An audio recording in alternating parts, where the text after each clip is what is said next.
Hello everyone, welcome to channel learn with ease. आज का topic है resolution of a partnership firm, जिसमें हम सॉल्व करेंगे question number 37, chapter 7 TS Grewal की बुक से class 12 accounts. Online sessions, online classes के लिए आप मुझे इस नंबर पर व्हाट्सएप कर सकते हो अपना नाम और क्लास। अगर आप टीएस ग्रेवाल के साथ साथ डीके गोयल बुक को भी फॉलो कर रहे हो और उसके सॉल्यूशंस ढूंढ रहे हो तो प्लेलिस्ट को क्लिक करो, आपको न्यू एडिशन के सॉल्यूशंस अपलोडेड मिलेंगे। साथ में ही कम्युनिटी सेक्शन में एमसीक्यूज मिलेंगे क्विज के फॉर्मेट में और एमसीक्यूज के सॉल्यूशन शॉर्ट्स में। तो बहुत कुछ है चैनल पर, विजिट द चैनल। अच्छा लगे तो शेयर और सब्सक्राइब जरूर करना। दो पार्टनर है, रीटा और Shobha. Profit sharing ratio equal partners है तो इक्वली का मतलब है 1:1 इनकी profit sharing ratio. Balance sheet आपको दी गई है, फर्म डिसॉल्व हो रही है, एसेट और लाइबिलिटीज को किस तरह से सेटल किया गया सारी इंफॉर्मेशन है। बनाना है realisation account, partners capital account और बैंक अकाउंट। तो शुरू हो जाओ। रियलाइजेशन अकाउंट से हम स्टार्ट करेंगे। डेबिट साइड पे वो सभी एसेट्स लिखोगे जो आप कैश में कन्वर्ट कर सकते हो, कैश या बैंक बैलेंस को छोड़ के। तो सबसे पहले लिखो स्टॉक 75,000। डेटर्स आपके 66,000 लिखोगे, 60,000 नहीं लिखोगे। नेट अमाउंट नहीं लिखोगे, जो इसके साथ प्रोविजन है उसको क्रेडिट साइड पे अलग से दिखाओ, 6,000 रुपए। बेशक इसका इम्पैक्ट आपका कहोगे कि नेट अमाउंट तो वही 60,000 आ रहा है, लेकिन प्रेजेंटेशन के अकॉर्डिंग जब भी कोई एसेट है और उसके साथ कोई प्रोविजन है उसको आपको अलग अलग दिखाना है और उसको आपको रियलाइजेशन अकाउंट में ट्रांसफर भी करना है। तो डेटर्स को डेबिट साइड पे दिखाओ 66,000 और प्रोविजन को अलग से क्रेडिट साइड पे दिखाओ 6,000। इसके बाद plant and machinery 45,000, land and building 48,000, loan to Shobha. अगर पार्टनर ने फर्म को लोन दिया या लिया है वो रियलाइजेशन अकाउंट में नहीं आएगा, कैपिटल अकाउंट भी नहीं आएंगे। अब आपको क्रेडिट साइड पे क्या लिखना है? एसेट्स तो आपने लिख ली, क्रेडिट साइड पे लिखेंगे आउटसाइड लाइबिलिटीज। जो पार्टनर्स के अलावा जो लाइबिलिटीज है बाहर जो आपको किसी को देना है वो लिखोगे, जैसे कि क्रेडिटर्स 1,05,000। लोन बाय रीटा नहीं आएगा। जनरल रिजर्व, इसका क्या करोगे?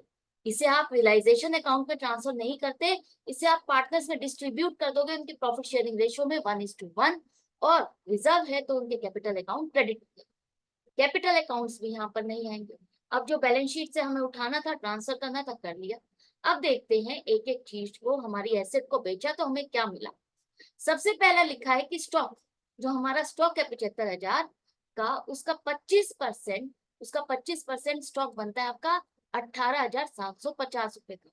वो रीटा ने खरीद लिया 20% डिस्काउंट। 20%, 18,750 का 20% बनेगा 3,750, मतलब कि 25% स्टॉक उसने 15,000 रुपए में खरीद लिया। और खरीदा किस लिए है? इन सेटल, खरीदा नहीं है, एक तरह से इन सेटलमेंट ऑफ अ लोन। यहाँ देखो लाइबिलिटीज में आपको दिखाया हुआ है लोन बाय रीटा। जो रीटा ने फर्म को लोन दिया हुआ है 25,000 रुपए, फर्म को इसे 25,000 रुपए देने थे। अब वो कह रही है कि मुझे 25,000 रुपए कैश मत दो, फर्म का स्टॉक दे दो 15,000 का, मैं इसे 15,000 रुपए में लेने को तैयार हूँ और ये लोन क्लियर करती हूँ, सेटल करती हूँ, मुझे और पैसे नहीं चाहिए। तो एक तरह से 25,000 की लाइबिलिटी आपकी खत्म हो गई। 15,000 रुपए का स्टॉक आपने बेच दिया, ये स्टॉक आपने बेचा 15,000 रुपए में, तो लाइबिलिटी आपकी सेटल हो गई कम अमाउंट में। 10,000 का वो फायदा हुआ, तो ये टोटल अमाउंट का फायदा आपको 25,000 रुपए आप यहाँ दिखाओगे रियलाइजेशन अकाउंट में क्रेडिट साइड पे। एक तो आपकी एसेट बिकी, 15,000 रुपए स्टॉक जो बिका उसकी अमाउंट, और 10,000 रुपए का जो फायदा हुआ, वो टोटल 25,000 रुपए लोन बाय रीटा का आप दिखाओगे। अब आप कहोगे कि जब ये पार्टनर को दे दिया तो हम यहाँ पर क्यों लिखेंगे? हमने एक लाइबिलिटी के साथ इसको सेटल कर दिया तो हम इसको क्यों लिखेंगे? इसलिए लिखेंगे क्योंकि यहाँ पर जो लोन बाय रीटा है ये आपका रियलाइजेशन अकाउंट का पार्ट नहीं, आपने इसको लाइबिलिटीज में नहीं दिखाया था। इसकी पेमेंट हम आउटसाइड लाइबिलिटीज के बाद पेमेंट करते हैं और अलग अकाउंट बनता है, रियलाइजेशन अकाउंट के बाद अलग अकाउंट बनता है जहां पर हम उसकी पेमेंट दिखाते हैं। तो पेमेंट दिखाओगे तो आप कैसे दिखाते हो उसको? By bank account, by cash account, इसी तरह से ना, कि हमें उसको पेमेंट करनी है तो इतना पैसा देना है। अब उसको पैसा देने के बजाय आपने फर्म का स्टॉक दे दिया, तो पैसा नहीं निकला तो इन काइंड तो आपकी चीज निकल गई। एक लाइबिलिटी के लिए, पेमेंट के लिए आपका कैश की जगह स्टॉक दे दिया। तो स्टॉक के लिए अगर उसने लिया खरीदा एक तरह से, तो वो आपको 15,000 रुपए देगी। 15,000 ही आपको उसको लोन देने में देना है। तो एक तरह से ये दोनों चीजें आपस में सेटल हो गई ना, एक तरह से आपने ये स्टॉक ही तो बेच दिया। 15,000 में अगर ये लोन सेटल हो रहा है और वो 15,000 आपको कैश नहीं देना पड़ रहा, तो ये एक तरह से कैश ही तो आया आपके पास, जिसे आपने यूज किया रीटा के लोन को पे करने के लिए। क्लियर? और 10,000 रुपया आपको कम पे करने पड़ रहे, तो ये फायदा। अब जो चीज आपने रियलाइजेशन अकाउंट में लिखी नहीं, और वो लाइबिलिटी अगर आप बाहर दूसरे अकाउंट्स बना करके वहां पर पेमेंट दिखाते हो, और वहां पर कम अमाउंट या ज्यादा अमाउंट देनी पड़ती है, तो नुकसान फायदा जो भी हो रहा है वो कहाँ दिखाओगे? रियलाइजेशन अकाउंट में ही दिखाओगे। तो ये लाइबिलिटी की सेटल करते हुए सेटलमेंट में 10,000 रुपए आपके बच गए, वो आपको यहाँ पर दिखाने हैं कि हमें ये प्रॉफिट हुआ 10,000। 25% स्टॉक तो अब आपका निकल गया। अब आपको याद रखना है कि इसमें 75% स्टॉक बचा हुआ है। कितने रुपए का? 56,250 रुपए का स्टॉक बचा हुआ है। उसका क्या हुआ? उसके बारे में तो कुछ नहीं लिखा, इंफॉर्मेशन ही नहीं है क्वेश्चन में कि बाकी स्टॉक को हमने बेचा या नहीं बेचा, किसको बेचा। तो उस केस में क्या करेंगे? उस केस में आपको छोड़ना नहीं है उसे, आपको ये लेके चलना है कि बाकी बचा हुआ स्टॉक हमने मार्केट में बेचा, जितनी बुक वैल्यू थी, जो बैलेंस शीट में उसकी वैल्यू थी, उसी हिसाब से हमें बेच करके पैसा मिल गया। 25% स्टॉक तो ये चला गया, और 75% स्टॉक, ये 56,250 रुपए जो बनता है, इतने में ही हमको बेच करके इतना ही पैसा हमको मिल गया। तो जब भी कोई भी एसेट, टेंजेबल एसेट है, उसके बारे में कोई इंफॉर्मेशन हो, चाहे पार्शियल हो, इन पार्ट हो, या पूरी की पूरी, तो आपको यही मान के चलना है कि उसको आपने मार्केट में बेचा और उतनी पेमेंट आपको मिल गई। डेटर्स के बारे में लिखा है 54,000 रुपए मिले। अब 54,000 आपको मिल गए। आपको ये प्रोविजन फॉर डेट से मतलब नहीं है, मैं बार बार क्वेश्चन में समझाती हूँ। 66,000 के डेटर्स में से अगर आपके 12,000 रुपए के डेटर्स डूब गए, तो 12,000 के बेड डेट्स हो गए, तो उसको यहाँ से एडजस्ट मत करने लगना। ये ऑटोमेटिक सिस्टम है रियलाइजेशन अकाउंट में, अपने आप आपका जो भी नुकसान फायदा हो रहा है, वो अपने आप लास्ट में जो डिफरेंस आएगा, फिगर आएगा, वो उसको अकाउंट करते हुए आएगा। कैसे? तो समझो जरा, देखो। 66,000 के डेटर्स थे, आपको 54,000 रुपए मिले, तो 12,000 रुपए डूब गए। इसका मतलब 12,000 में से 6,000 का आपने प्रोविजन बनाया हुआ है बेड डेट्स के लिए, इसको एडजस्ट करने के लिए। तो बेड डेट्स में से 6,000 का तो प्रोविजन एडजस्ट हो गया। 6,000 का ही तो एक्स्ट्रा नुकसान है ना, आपका लॉस जो है 6,000 का ही है ना, तो वो 6,000 का ही लॉस आना चाहिए। अब ऑटोमेटिकली यहाँ पर देखो कैसे आ रहा है।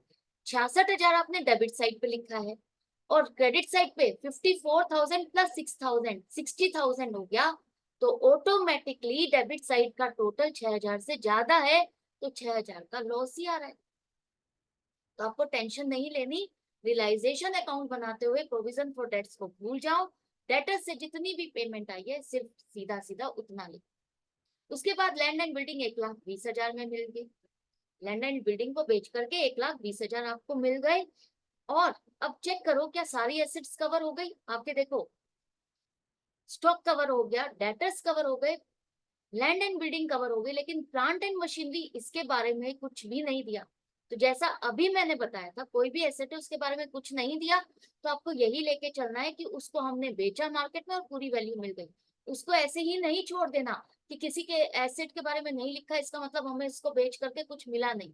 नहीं, इस साल ये न्यू एडिशन है, न्यू चेंज है, सीबीएसई की न्यू नोटिफिकेशन है कि कोई भी एसेट है उसके बारे में इंफॉर्मेशन नहीं है, तो आपको उसको बुक वैल्यू लेकर चलनी है कि उतने में बेचा और उतना पैसा मिल गया।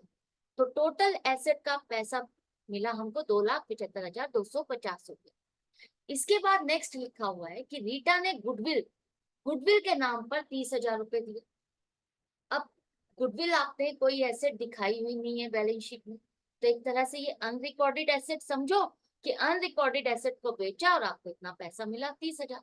या ये मान के चलो कि आपको ये सभी कुछ बेचते हुए जो आपका नेम फेम, उसके नाम को यूज करने के लिए रीटा इतना पैसा आपको दे रही है। तो ये गुडविल के नाम पर जो पैसा मिल रहा है, फायदा है ना, नुकसान तो नहीं है। तो हम कहाँ लिखेंगे? क्रेडिट साइड पे लिखेंगे। और गुडविल क्या है? आपकी इंटेंजिबल एसेट। बेशक आपने यहाँ पर एसेट्स में नहीं दिखाया, एंड में अगर आपको गुडविल का नाम का पैसा मिलता है तो आप उसको दिखाओगे। अब है अनरिकॉर्डेड एसेट 6900 की, वो अनरिकॉर्डेड लाइबिलिटी 6000 के साथ सेटल होगी। एक एसेट है 6900, वो भी आपने बुक्स में नहीं लिखी, और एक लाइबिलिटी है 6000 की, वो भी आपने बुक्स में नहीं लिखी। दोनों आपस में सेटल हो गई, तो इन दोनों को ही आपको नहीं लिखना।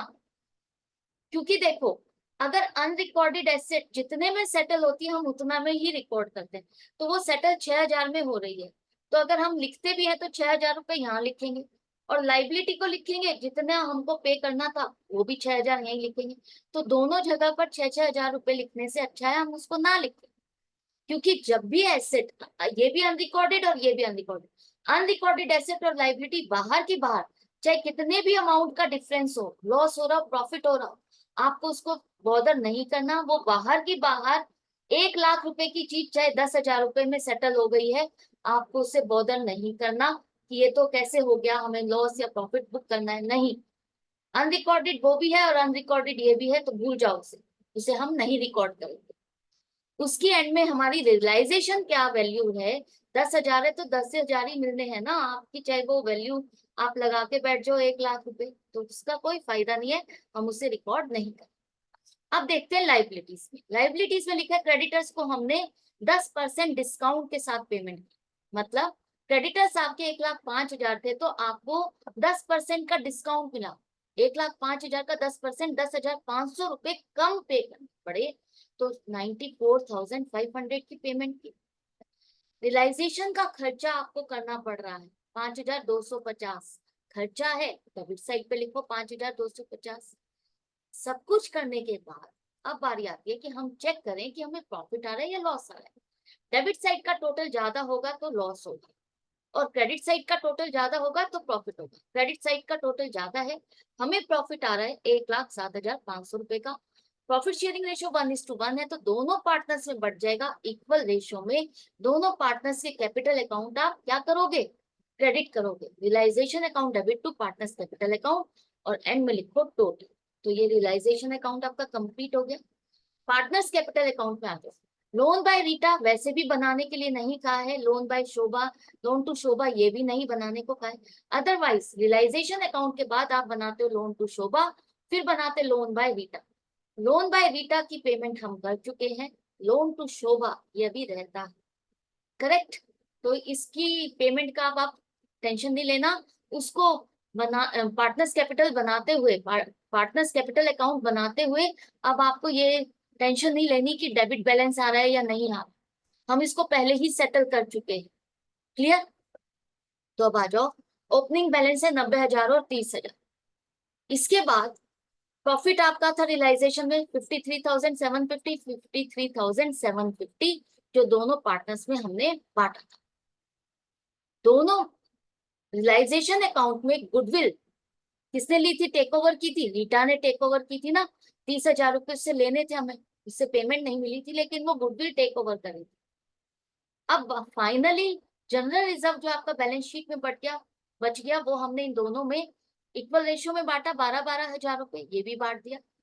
एंड में यहाँ पर जिसका जितना बैलेंस बचता है वो हमने इन दोनों पार्टनर्स में, जितना इनका क्लोजिंग बैलेंस आता है, सीडी नहीं निकालोगे, क्लोजिंग बैलेंस नहीं निकालोगे, फाइनली अब दोनों को जितना पैसा बनता है दोनों की पेमेंट कर दोगे, और दोनों की पेमेंट करने के बाद एंड में लिखो टोटल। ये पार्टनर्स कैपिटल अकाउंट आपका क्लोज हो गया। इसके बाद आता है बैंक अकाउंट। बैंक अकाउंट में आपका ओपनिंग बैलेंस 30,000 है, कैश अकाउंट भी आ रहा है 6,000, तो आपको बैंक अकाउंट और कैश अकाउंट अलग अलग नहीं बनाना, इसको मर्ज करना है। तो बैंक अकाउंट में ही हम ये दिखाएंगे कि हमने 6,000 रुपए बैंक में जमा कर दिए। जब भी आप ऐसे आपके पास दो दो अकाउंट हो तो आपको मर्ज कर देना है। अगर कैश अकाउंट बना रहे हो तो आपको ये दिखाना है कि आपने बैंक से पैसा विड्रॉ कर लिया और ये पैसा आपके पास आ गया। इसी तरह से पार्टनर्स के अगर कैपिटल और करंट अकाउंट दो है तो उसको भी आपको मर्ज कर देना है, एक ही शो करना है कि फाइनली हमको बैलेंस निकालना है कि कितना पे करना है। क्लियर है? एसेट को बेच करके जो पैसा मिला वो डेबिट साइड पे 2,75,250 रुपए, यहाँ देखो ये मिला। लाइबिलिटीज की पेमेंट करी है आपने 94,500 और 5,250 रुपए। इसके बाद लोन बाय रीटा तो आपका क्लियर हो गया था, लोन टू शोभा, यहाँ पर फर्म को इससे पैसा लेना था, फर्म ने इसको लोन दिया हुआ था, तो फर्म इससे पैसा लेगी 10,000 रुपए, तो 10,000 रुपए हमने इससे ले लिए।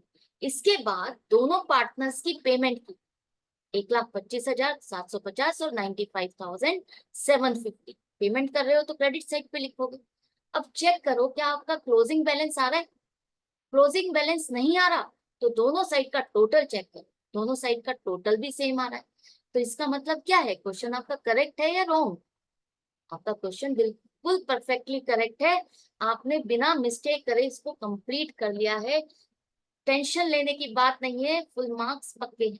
तो अगर आपका क्लोजिंग बैलेंस आता तो इसका मतलब आपने कहीं मिस्टेक की है, और दोनों साइड का टोटल मैच करते हैं तो इसका मतलब आपका क्वेश्चन करेक्ट है। तो ये एक तरह से बैलेंस शीट है, बैंक अकाउंट आपका एक तरह से बैलेंस शीट है डिसोल्यूशन के केस में, जहां पर दोनों साइड का टोटल मैच करना चाहिए। तो आई होप आपको अच्छा लग रहा है, सीख रहे हो, मजा आ रहा है, समझ में आ रहा है। तो इसी तरह से कनेक्टेड रहो, सीखते रहो, समझते रहो। लाइक का बटन प्रेस करना मत भूलना, और फ्रेंड्स के साथ शेयर करना भी मत भूलना। मिलते हैं नेक्स्ट वीडियो में नेक्स्ट क्वेश्चन के साथ। Goodbye and take care.